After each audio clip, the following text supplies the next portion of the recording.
नमस्कार दर्शकों, आप देख रहे हैं आजकल भारत के विशेष कार्यक्रम शख्सियत में आज हम लोग पहुंचे हुए हैं जिले के दरौली प्रखंड स्थित दौन में।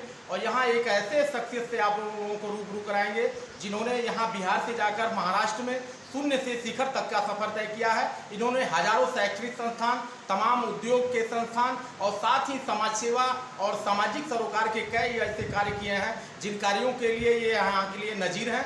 इनके द्वारा स्थापित विद्यालय, इनके द्वारा स्थापित स्वास्थ्य के कई केंद्र, कई ब्रांच यहाँ पर लोगों को लगातार सुविधाएं दे रहे हैं।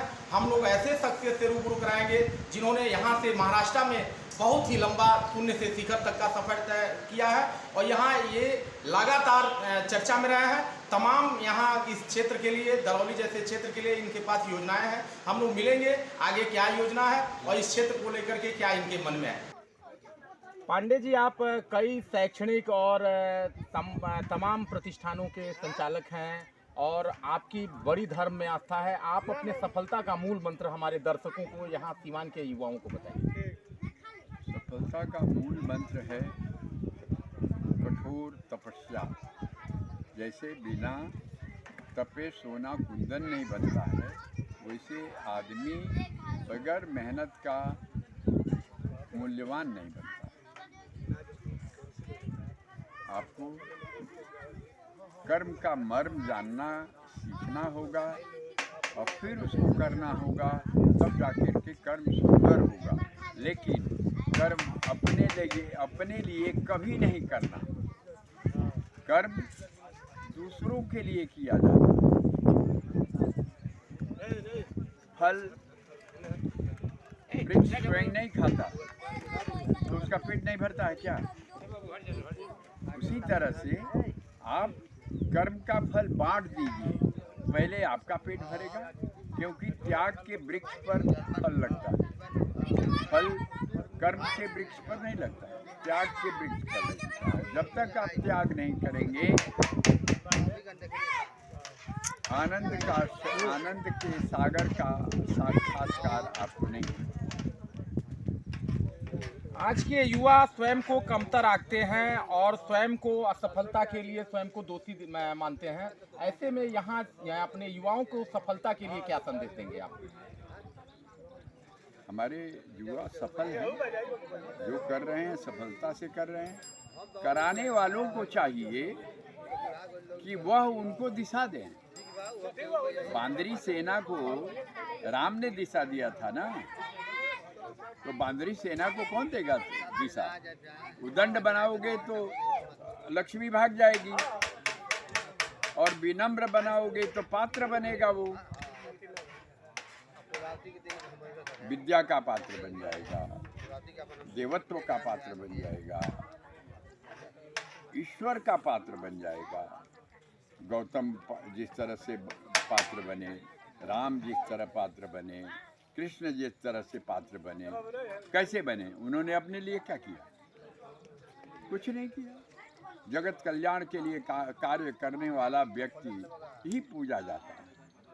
चाहे आप जगत कल्याण कर लें, चाहे वो जगत कल्याण कर लें। गौतम बुद्ध की तरह, राम की तरह, कृष्ण की तरह जीवन को जी करके इसको धन्य करना आपका कर्म है। आप बानरी सेना को दिशा दीजिए कि कैसे संपन्न सुसंपन्न यह देश होगा। हम राजनीति से बिल्कुल परे हैं। सन 68 में मैंने इस देश के टेक्निकल गति को प्रगति देने के लिए इंजीनियरिंग कंपनी खोला था, सुनीता इंजीनियरिंग वर्क्स, जो आज भारत के सारे कंपनियों के टूल रूम को सहायता करता है। बेसिक मटेरियल डाई टूल जी फिक्सर का सुनीता इंजीनियरिंग मैन्युफैक्चरिंग करती है। और वह चाहे लार्सन टिब्रो हो, चाहे वो हीरो होंडा हो, चाहे टाटा हो, चाहे बिरला हो, जहाँ भी हो, उनका टूल रूम को मेरी कंपनी सहायता कर रही है, डायरेक्टली इनडायरेक्टली। आपने सुनीता एजुकेशन ट्रस्ट के माध्यम से सिवान जैसे पिछड़े जिले को, दरौली जैसे पिछड़े क्षेत्र में जेआर कॉन्वेंट की स्थापना की, जहां शिक्षा के नित नए प्रयोग हो रहे हैं।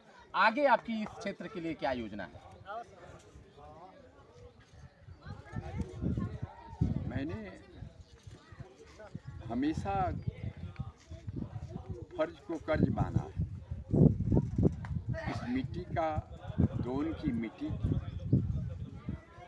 कर्ज थी मुझ पर। जब मैं देश को कुछ दे सका, हमारा अभाग्य रहा कि टेक्निकल साउंड हमारा बिहार नहीं है। बिहार में अभी इंडस्ट्री आई नहीं। जहाँ शांति रहती है वहाँ इंडस्ट्री आती है। तो हमने एक दिन सोचा कि भाई मैं बिहार को दिया नहीं, अब बिहार की मेरी माटी है, वो भी दोन की। तो उस माटी का कर्ज चुकाने के लिए मैंने जेआर कॉन्वेंट का ही नींव रखा और उसका माहौल इतना चेंज किया कि 5 एकड़ के परिसर में जब आप घुसेंगे तो खुद ही अभिभूत हो जाएंगे। हमारे स्कूल में 3-4 फील्ड हैं बच्चों को खेलने के लिए, नाचने के लिए, गाने के लिए, और चारों तरफ बाग बगीचे काटे जा रहे हैं। अब बताइए, वो जो खेलेंगे, नाचेंगे, गाएंगे, उन्हें ऑक्सीजन की ज़रूरत पड़ेगी, कहाँ से आएगा? वो पेड़ उनको पूरा करेंगे। सामने गेट के मैंने रखा हुआ है विवेकानंद की मूर्ति, विद्या ददाति विनयम, उस पर मैंने लिखा हुआ है, विद्या ही आदमी को विनम्र बनाता है और विनम्रता ही पात्रता का ज्ञान सिखाती है। और मैं बहुत हद तक सफल भी हो चुका हूँ। 6-7 वर्षों में ही हमारे विद्यार्थी, सुदूर गांव के विद्यार्थी होने के बाद भी जिला के टॉपर लास्ट परीक्षा फल में हुए थे। 12वीं का जब परीक्षा हुआ था गत वर्ष में, हमारे बच्चे अव्वल आए थे। तो मैं बिल्कुल प्रसन्न हूँ। टीचर मैं बाहर से लाता हूँ कि माहौल बदलूँ। आप परिसर का भ्रमण करके देखिए, आप अभिभूत हो जाएंगे, चाहे जो हो। मैंने सुना नहीं, मैंने कभी देखा नहीं रविन्द्रनाथ टैगोर जी की शांति निकेतन, लेकिन मेरा 5 एकड़ का शांति निकेतन मुझे विह्वल कर देता है। मैं प्रसन्न हूँ। यहाँ के लोगों ने मुझे साथ दिया है बच्चे देकर। मैं उन्हें पढ़ाना चाह रहा हूँ, अच्छी पढ़ाई दे रहा हूँ। जो बम्बई में नहीं दी जा रही है वो पढ़ाई मैं यहाँ दे रहा हूँ। और आज मैं सीना ठोक के कहता हूँ कि मैं सफल हूँ।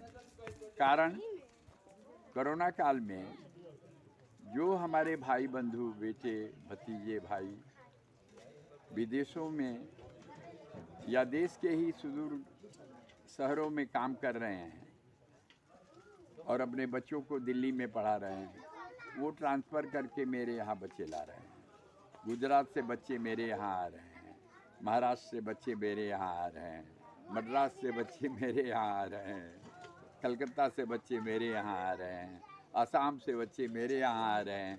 तो मैं तो ये भगवत बाबा के शरण में बैठा हूँ जल महल में, और मैं इनको कहता हूँ कि हे बाबा, मेरे हाथ को जस्सी बना दिए हो, इसके लिए मैं तुमको बारंबार प्रणाम करता हूँ।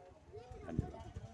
कोविड-19 का दौर चल रहा है और आपके द्वारा यहाँ यज्ञ भी कराया जा रहा है। इस यज्ञ के माध्यम से आप क्या लोगों से अपील करेंगे? ये यज्ञ भी कोविड के लिए ही हो रहा है। बाबा स्वयं जजमान है।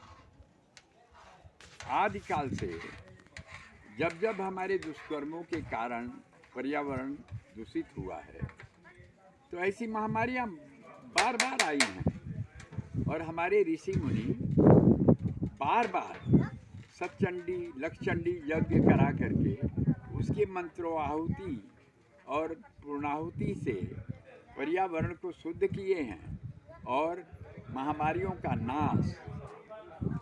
बाबा मैं जानता हूँ कि ये यज्ञ इस कोरोना का नाश जरूर करेगा।